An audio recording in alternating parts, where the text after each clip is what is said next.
Hello everyone, welcome two seater tube. मेरा नाम शिवानी मौर्य है। इस वीडियो में मैं डिस्कस करने जा रही हूँ पोर्टफोलियो मूल्यांकन का अर्थ, meaning of portfolio assessment. Portfolio आया कहाँ से और असेसमेंट में ये कैसे माना गया है कि पोर्टफोलियो को असेसमेंट में रखना चाहिए। हम बात करते हैं CCE। अगर कंटिन्यूस कम्प्रिहेंसिव इवैल्यूएशन की बात करें तो उसमें इसको एक टेक्निक के रूप में रखा गया है जो असेसमेंट का एक पार्ट है। चलिए स्टार्ट करते हैं। पोर्टफोलियो अधिगम की सतत प्रक्रिया से संबंधित सूचनाओं, प्रतिपुष्टि आंकड़ों का संग्रह जिसमें अधिगमकर्ता के व्यवहारात्मक, शैक्षिक तथा सह शैक्षिक उपलब्धियों के बारे में संग्रहण किया जाता है। जो लर्नर है और जो टीचर हैं, टीचर को उसके असेसमेंट के लिए एक पोर्टफोलियो का निर्माण कराया जाता है ताकि क्लास में जितने भी लर्नर हैं उन सभी का असेसमेंट आसानी से किया जा सके पोर्टफोलियो के माध्यम से भी। तो जो स्कूल में जो एक्टिविटी कराई जाती हैं, करिकुलर एक्टिविटीज़ और को करिकुलर एक्टिविटीज़ में क्या आती हैं, जो सह शैक्षिक अधिगम प्रक्रिया कहलाई जाती हैं। तो जैसे मान लीजिए कोई पेंटिंग हो गई, कोई एक्टिविटी के लिए आपने कभी ड्राइंग को कंपटीशन करा दिया, ड्राइंग का कंपटीशन करा दिया, कभी सिंगिंग का करा दिया आपने, कभी किसी फेस्टिवल को लेके कोई चीज़, जैसे मान लीजिए जन्माष्टमी आ गई, कृष्ण राधा आपने बनवा दिया, या फिर कोई चीज़, या हम ऐसे कर सकते हैं कि कभी कभी हम स्पीच का भी एक्टिविटी करा देते हैं, डिबेट। तो ये सारी को करिकुलर एक्टिविटीज़ में आती हैं। ये शैक्षिक प्रक्रियाओं के अतिरिक्त जो प्रक्रियाएं संचालित कराई जाती हैं विद्यालय में, वो को करिकुलर एक्टिविटीज़ हैं। और करिकुलर एक्टिविटीज़ में वे सारी एक्टिविटीज़ आती हैं जो कि लर्नर की उसकी जो बुक्स हैं उस पर पूरी सेंट्रिक होती हैं वो सारी। तो आगे हम बात करते हैं इसमें कि शैक्षिक जो अधिगम करता है उसका व्यवहारात्मक, शैक्षिक तथा सह शैक्षिक उपलब्धियों का संग्रहण पोर्टफोलियो में किया जाता है। आगे क्या है कि ये बच्चों को, उनके माता पिता को, शिक्षकों को निदानात्मक तथा उपचारात्मक शिक्षण तथा विकास की रणनीति में सहायता करता है। जाहिर सी बात है, अगर हम पोर्टफोलियो में असेसमेंट जब करते हैं तो हमें उनकी लर्निंग में जो प्रॉब्लम हम टीचर लोग फेस करते हैं कि हाँ, यहाँ पर इस लर्नर में इसने इस एक्टिविटी में ये प्रॉब्लम इसने फेस की है, तो इसको कैसे, पहले टीचर उसको डायग्नोस करता है, फिर उसकी रेमेडी करता है। तो जो प्रॉब्लम टीचर ने फाइंड आउट की है उसको शॉर्ट आउट करने का भी तरीका जो है वो टीचर के ही पास है। मान लीजिए अगर कोई स्टूडेंट है, उसको अगर कोई मैथ का कोई प्रॉब्लम है, आ रही है कि हाँ ये क्वेश्चन नहीं आ रहा है, तो टीचर उसको प्रैक्टिस कराता है, ना कि उसको डांटता है। अगर आप NCF की बात करें तो टीचर एक सुविधादाता के रूप में है, फैसिलिटेटर के रूप में। वो मास्टर नहीं जो पहले विद्यालयों में एकदम रटन प्रक्रिया वाली शिक्षा चल रही है, अभी भी आप प्राइमरी विद्यालय में देख सकते हैं। तो जो फैसिलिटेटर के रूप में NCF ने बात की है, तो उसमें टीचर जो है वो जब डायग्नोस करता है उसके लिए जो रेमेडी देता है कि हाँ, अगर ये प्रॉब्लम आ रही है तो उसको सही से समझाया जाए, एक बार नहीं, दो बार नहीं, तीन बार नहीं, उसको कायदे से समझाया जाए। समझाते हैं और उस लर्निंग में प्रोग्रेस होती है।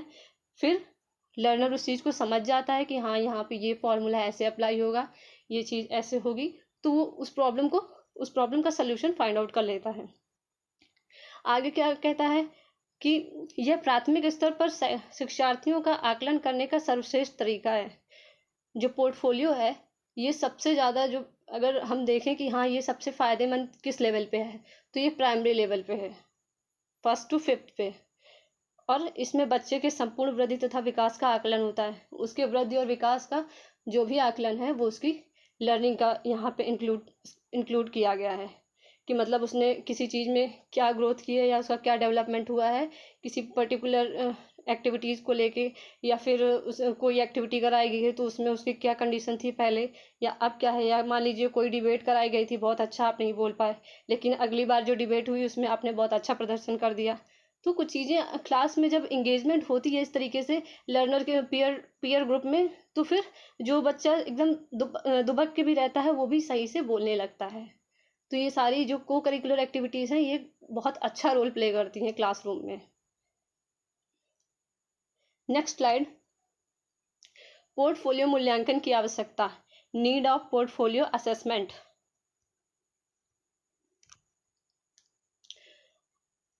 पिछली स्लाइड में जो मैंने बताया कि प्राथमिक स्तर पे कि पोर्टफोलियो प्राइमरी लेवल पे काफ़ी अच्छा माना गया है। तो पोर्टफोलियो में प्राइमरी लेवल में आता क्या क्या है, ये भी आप लोग एक बार समझ लें।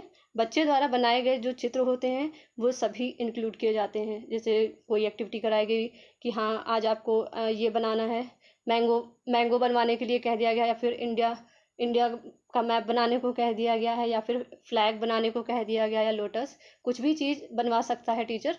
तो वो सारी जो भी ड्राइंग की शीट है वो सब इसमें इंक्लूड कर दी जाती हैं। बच्चे का एक चित्र भी उसमें रखा जाता है। जो और स्व आकलन सीट, जो सेल्फ असेसमेंट सीट होती है, उसको भी रखा जाता है। और जो पीयर हैं, जो लर्नर हैं क्लासरूम में, तो जो पीयर आपस में जो भी असेसमेंट करते हैं वो भी एक शीट तैयार करके हर एक लर्नर के पोर्टफोलियो में रखी जाती है। अब हम जानते हैं नीड ऑफ पोर्टफोलियो असेसमेंट कि पोर्टफोलियो मूल्यांकन की आवश्यकता क्यों है। तो इसमें फर्स्ट पॉइंट है स्वनिर्देशित अधिगम को प्रोत्साहित करने के लिए। जो लर्नर है वो अपने आप को निर्देशित कर लेता है और इस तरीके से प्रोत्साहित होता है। नेक्स्ट पॉइंट है जो कुछ सीखा है उसका मूल्यांकन करने के लिए। जो भी सीखा है स्टूडेंट ने उसका असेसमेंट करने के लिए पोर्टफोलियो की आवश्यकता होती है। नेक्स्ट है परिणामों के आधार पर छात्र की बुद्धिलब्धि की पहचान करने के लिए। अगर क्लास में कोई एक्टिविटी कराई गई है या फिर मान लीजिए कोई यूनिट टेस्ट भी हो रहा है, तो उसमें जो आपकी कंडीशन है वो आपके रिजल्ट से पता चल जाएंगे। तो उसमें आपके अगर अच्छे नंबर हैं तो टीचर भी जान जाएगा कि हाँ इसकी जो बुद्धिलब्धि है वो अच्छी है। और अगर मान लीजिए किसी लर्नर की बुद्धिलब्धि अच्छी नहीं है तो वो हो सकता हो टेस्ट में अच्छे परफॉर्मेंस ना दे पा रहा हो। नेक्स्ट है छात्रों का स्वमूल्यांकन करने के लिए। जो छात्र होते हैं वो अपना स्वाकलन या स्वमूल्यांकन कर लेते हैं, सेल्फ असेसमेंट कर लेते हैं इससे, पोर्टफोलियो मूल्यांकन से।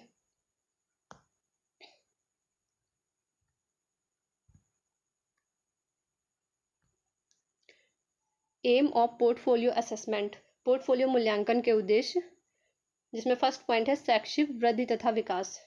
तो जो शैक्षिक वृद्धि तथा विकास है, ये पोर्टफोलियो मूल्यांकन का कैसा उद्देश्य इसमें है, तो इसमें जो है छात्र की जो शैक्षिक वृद्धि तथा विकास को प्रदर्शित करते हैं। इसमें ये लक्ष्य निर्धारण तथा समूल्यांकन जैसी प्रक्रियाओं को विकसित करने में, छात्र की शक्तियों तथा उसकी कमजोरियों को पहचानने में, प्रदर्शन का विकास करने में उपयोग में लाया जाता है। शैक्षिक वृद्धि तथा विकास का ये उद्देश्य है। इसमें बौद्धिक उपलब्धियों तथा योग्यता का प्रदर्शन, जो इनकी जो मेंटल एबिलिटीज़ हैं उनको दिखाया जाता है। जैसे मान लीजिए वर्ष अथवा सत्र के अंत में छात्र द्वारा जो भी उपलब्धियां होती हैं उसका प्रदर्शन कराया जाता है। छात्र की रुचियों तथा योग्यताओं का प्रदर्शन, तो उससे उसकी उपलब्धियों का, उसकी जो भी योग्यता है उनको दिखाया जा सकता है पूरे स्कूल में और क्लासरूम में और सभी लर्नर के बीच में। थर्ड है स्वमूल्यांकन तथा उपलब्धि का प्रदर्शन। जो सेल्फ असेसमेंट है उसमें उन्होंने क्या क्या अचीव किया है उन सभी को, छात्रों की योग्यताओं तथा बौद्धिक विकास का स्वमूल्यांकन इसके अंतर्गत किया जाता है। Types of portfolio assessment.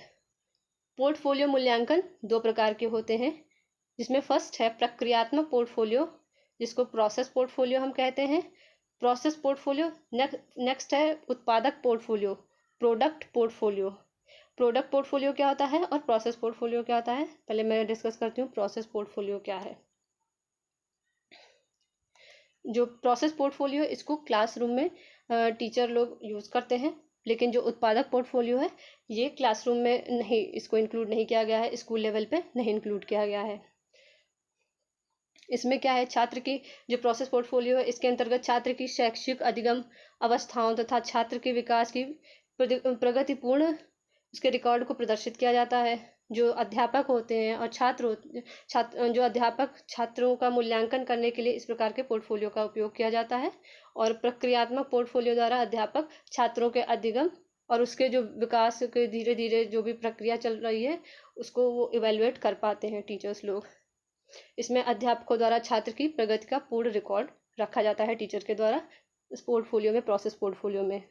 अगला जो है वो है प्रोडक्ट पोर्टफोलियो।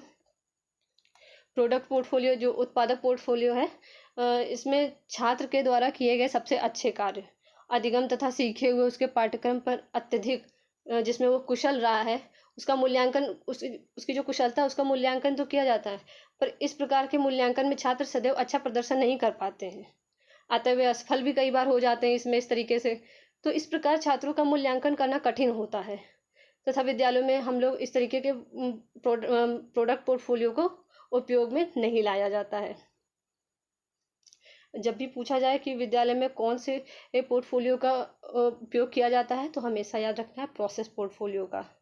और हम सीटेट पेपर 1 की तैयारी कर रहे हैं, तो हमें ये भी याद रखना है फर्स्ट स्लाइड के अकॉर्डिंग कि इसमें जो प्राइमरी लेवल में है, इसमें जो लर्नर है उसके पोर्टफोलियो में क्या क्या चीज़ें आती हैं, वो इसमें सॉरी मैं मेंशन करना भूल गई हूँ। उसमें बच्चों के द्वारा जो चित्र क्लासरूम में बनवाए जाते हैं वो सारी चीज़ें आएंगी, और बच्चे का एक चित्र होगा उसमें, और अभिभावक की आकलन शीट होती है, जो पेरेंट्स होते हैं लर्नर के, उनकी एक असेसमेंट